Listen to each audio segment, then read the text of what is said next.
Aloha, it's Kiana, and here are today's top Hawaii headlines from the editors at the Honolulu Star-Advertiser. Also, huge mahalo to Longstrugs Hawaii for sponsoring the show. Head on over to your neighborhood Longstrugs for all your shopping needs.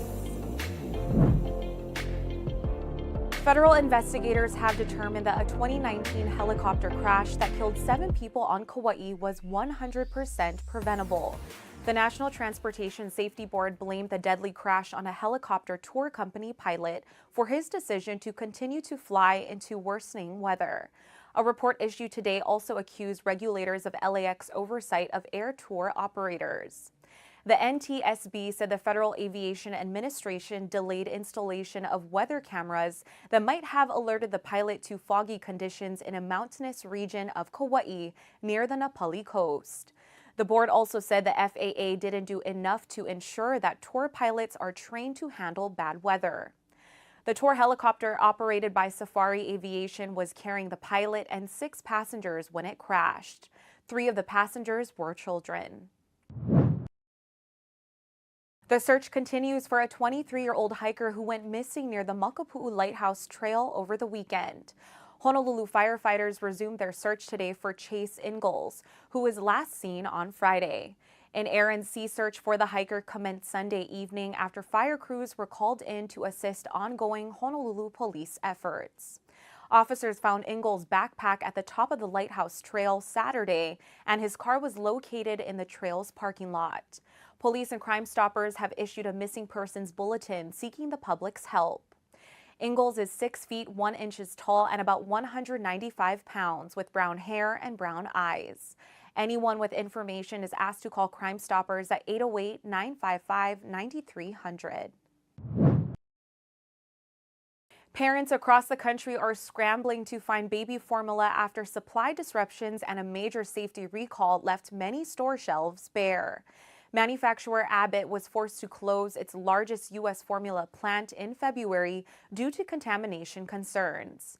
The shutdown compounded an issue that resulted in months of shortages at stores across the nation. It's not clear when the manufacturing plant will reopen. White House Press Secretary Jen Psaki addressed the issue on Monday, saying the Food and Drug Administration was working around the clock to find a solution. The agency will try to expedite imports of foreign baby formula to increase supply. Executives in the baby formula industry say supply constraints began last year when the COVID-19 pandemic led to disruptions in ingredients, labor, and transportation. To alleviate the product shortfall, stores like CVS and Walgreens have started to limit purchases to 3 containers per customer. A 36-year-old man was seriously injured Monday night after he was stabbed during an altercation in Haleiwa. The incident took place on Kamehameha Highway at about 11:30 Monday night. Police said an unnamed suspect and the man were involved in an altercation that led to the stabbing.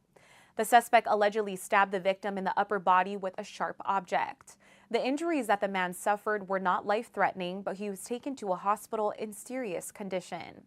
Police have opened a second-degree attempted murder investigation in relation to the incident.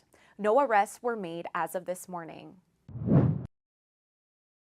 After 32 seasons, a new voice will call University of Hawaii football broadcast.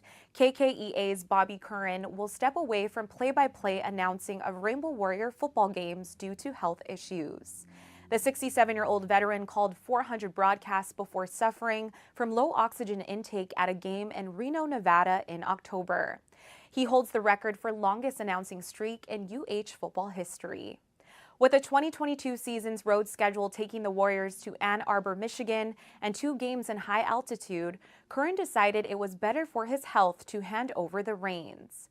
Taking over for Curran is John Veneri, a former UH player who has provided color commentary for football broadcasts for the past 12 years.